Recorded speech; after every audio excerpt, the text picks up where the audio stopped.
Oui,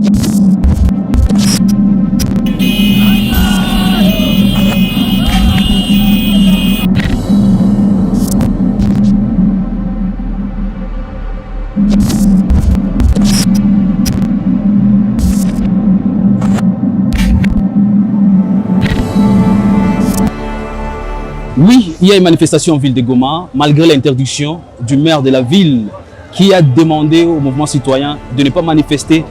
Mais il y a une manifestation qu'on pouvait constater en images.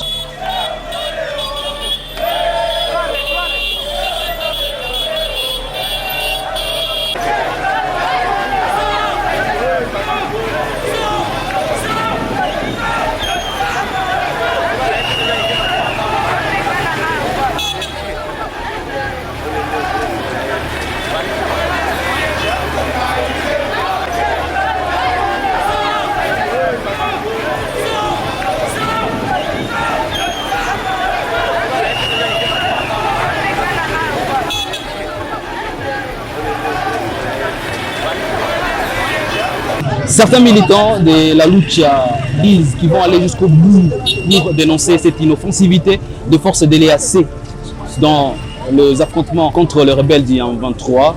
Certains jeunes se sont exprimés. La population congolaise s'est mobilisée aujourd'hui pour exiger le retrait définitif de cette force inutile de l'EAC, une force que nous qualifions de complice des M23. Nous avons beaucoup de stratégies et après ça, nous allons entamer des actions de grande envergure.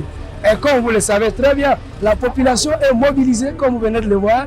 Même les commerçants, personne n'a vaqué à ces occupations. Et ça, c'est pour prouver l'amour qu'ils ont à nos FARDC. Et nous attendons, si nos autorités n'écoutent pas ou bien ne veulent pas entendre ce que nous les demandons, nous allons demander à cette même population de se prendre en charge. Je vous dis, ce n'est pas la lucha, c'est la population en général.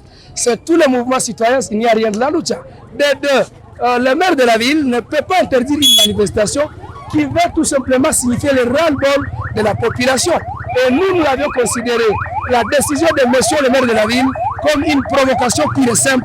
C'est le maire qui veut troubler l'ordre, monsieur le journaliste. Le M23 a imposé à la République démocratique du Congo une zone tampon avec l'intermédiaire des forces de l'EAC. Et c'est pourquoi nous nous disons que non, nous on ne peut pas rester calme.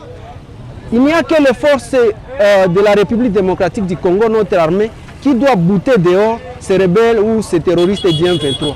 Nous n'avons pas besoin d'une armée de quelconque pays pour venir combattre pour notre pays. Et ça ne se fait jamais. J'espère bien que moi, si je suis là, c'est parce que je suis un citoyen. Je ne peux pas agir dans mon pays comme un mercenaire.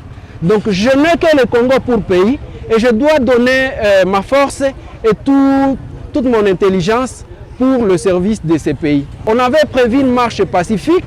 On n'a même pas encore arrivé à l'endroit où il faut lire le mémorandum et déposer le mémorandum. Nous sommes surpris. Il y a des policiers, on ne sait pas s'ils ont reçu l'ordre de je ne sais où. Ils sont en train de nous jeter dans la population les bombes lacrymogènes, ce qui est vraiment déplorable. Aujourd'hui, on a préparé une manifestation pacifique avec une mission de dénoncer la mauvaise manière de se comporter de l'EAC. L'EAC, c'est une armée mixte. Et on est en train de voir la manière dont elle est en train de se comporter. Ça n'honore pas la population.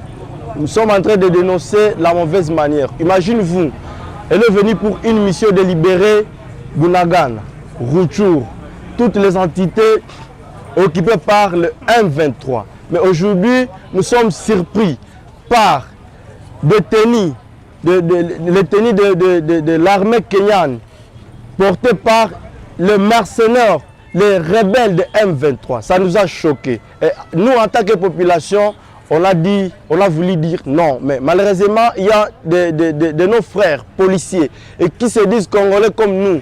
Ils nous ont dispersés. C'est une honte. C'est une honte pour l'état de siège qui a échoué. Hein? Il faut dénoncer, il faut avouer.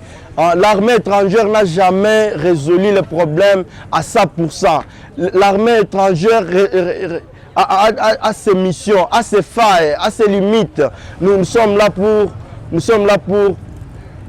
soutenir notre force de la République démocratique du Congo qui est la FARDC. Dans cette manifestation, une manifestation qui a été réprimandée par la police, des gaz lacrymogènes, il y a aussi des journalistes qui ont été victimes de cette barbarie policière. En compte au total, 2 journalistes arrêtés et plusieurs blessés. C'est une situation inacceptable pour le chevalier de la plume.